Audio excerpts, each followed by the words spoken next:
കേരളത്തെ മുക്കി പെരുമഴ. ഇടുക്കി, കോട്ടയം ജില്ലകളുടെ താഴ്ന്ന പ്രദേശങ്ങളിൽ പലയിടത്തും ഇന്നലെ രാത്രി മുതൽ കനത്ത മഴയെ തുടർന്ന് വെള്ളം കയറി തുടങ്ങി. വണ്ടിപ്പെരിയാറിൽ വെള്ളം കയറിയതോടെ വീടുകളിലുള്ളവരെ സുരക്ഷിതമായി മാറ്റിപ്പാർപ്പിച്ചു. ശക്തമായ മഴയെ തുടർന്ന് കല്ലാർ ഡാമിലെ 4 ഷട്ടറുകൾ ഉയർത്തി. മലവെള്ളപ്പാച്ചിലിൽ വണ്ടിപ്പെരിയാറിൽ വീടുകളിൽ കുടുങ്ങിയ 5 പേരെ രക്ഷപ്പെടുത്തി. 42 കുടുംബങ്ങളെ മാറ്റിപ്പാർപ്പിച്ചു. കുമളിയിൽ ശക്തമായ മഴ പെയ്തതോടെ 5 കുടുംബങ്ങളെയും വീട്ടിൽ നിന്ന് മാറ്റിപ്പാർപ്പിച്ചു. പാറക്കടവ്, വണ്ടിയേരുമ, കൂട്ടാർ മേഖലയിലും അതിശക്തമായ മഴ തുടരുകയാണ്. വളർത്തുമൃഗങ്ങൾ, ഇരുചക്രവാഹനങ്ങൾ ഉൾപ്പെടെ ഒലിച്ചുപോയി. പലയിടത്തും മലവെള്ളപ്പാച്ചിലുണ്ടായി. വ്യാപാര സ്ഥാപനങ്ങളിലും വെള്ളം കയറിയതോടെ ലക്ഷങ്ങളുടെ നാശനഷ്ടമാണ് സംഭവിച്ചിരിക്കുന്നത്. നിലവിൽ മഴയുടെ ശക്തി കുറയുകയാണെങ്കിലും വരും മണിക്കൂറുകളിൽ അതിശക്തമായ മഴയ്ക്ക് സാധ്യതയുണ്ടെന്ന് കാലാവസ്ഥാ നിരീക്ഷണ വിഭാഗം അറിയിച്ചു. ഇടുക്കി നെടുങ്കണ്ടം കൂട്ടാറിൽ കനത്ത മലവെള്ളപ്പാച്ചിലിൽ ടെമ്പോ ട്രാവലർ ഒഴുക്കിൽപ്പെട്ടു.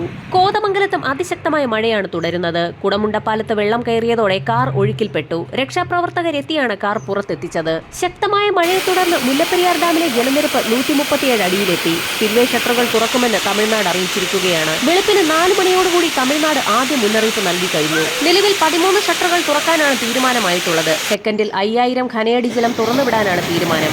കിഴക്കൻ കൊടുങ്കാറ്റ് ശക്തി പ്രാപിക്കുന്നതായി കേന്ദ്ര കാലാവസ്ഥാ നിരീക്ഷണ വിഭാഗത്തിന്റെ മുന്നറിയിപ്പ്. കിഴക്കൻ കാറ്റും അറബിക്കടലിലെ ചക്രവാത ചുഴിയും തുലാവർഷത്തിന്റെ വരവിനും പിന്നാലെ അറബിക്കടലിൽ വീണ്ടും പുതിയ ന്യൂനമർദ്ദം രൂപപ്പെടുന്നതായി കാലാവസ്ഥാ നിരീക്ഷണ വിഭാഗം മുന്നറിയിപ്പ് നൽകി. കേരളത്തിലെ അന്തരീക്ഷ സ്ഥിതി വരും ദിവസങ്ങളിൽ മാറിമറിയുമെന്നാണ് പ്രവചനം. തുലാവർഷം ഔദ്യോഗികമായി എത്തിയിട്ടില്ല എങ്കിലും ഉച്ചയോടെയുള്ള ഇടിമിന്നലോടുകൂടിയുള്ള മഴ ദിവസങ്ങൾക്ക് മുൻപ് തന്നെ പല ജില്ലകളിലും തുടങ്ങിക്കഴിഞ്ഞു.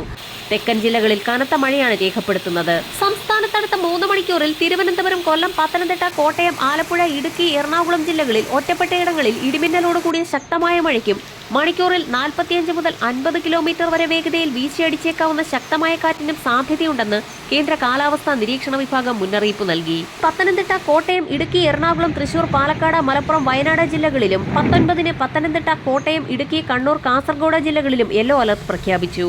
ഈ ദിവസങ്ങളിൽ ഇടിയോടും കാറ്റോടും കൂടിയ ശക്തമായ മഴയ്ക്കാണ് സാധ്യതയുള്ളത്. അറബിക്കടലിൽ ലക്ഷദ്വീപിന് സമീപം ചക്രവാത ചുഴി നിലനിൽക്കുന്നുണ്ട്. ഞായറാഴ്ചയോടെ ഇത് കേരള, കർണാടക തീരത്തിന് സമീപം ന്യൂനമർദ്ദമായി ശക്തി പ്രാപിക്കാൻ സാധ്യതയുണ്ട്. കേരള, ലക്ഷദ്വീപ് തീരങ്ങളിൽ 18 വരെ മത്സ്യബന്ധനം വിലക്കി. കള്ളക്കടൽ പ്രതിഭാസത്തിന്റെ ഭാഗമായി ഇന്ന് രാത്രി 11:30 വരെ ഉയർന്ന തിരമാലകൾ കാരണം കടലാക്രമണത്തിന് സാധ്യതയുള്ളതിനാൽ തീരദേശവാസികളും മത്സ്യത്തൊഴിലാളികളും അതീവ ജാഗ്രത പുലർത്തണമെന്ന് ദേശീയ സമുദ്രസ്ഥിതി പഠന ഗവേഷണ കേന്ദ്രം മുന്നറിയിപ്പ് നൽകി. വരും മണിക്കൂറുകളിലെ കാലാവസ്ഥാ മുന്നറിയിപ്പുകൾക്കായി ചാനൽ സബ്സ്ക്രൈബ് ചെയ്യാൻ മറക്കാതിരിക്കുക.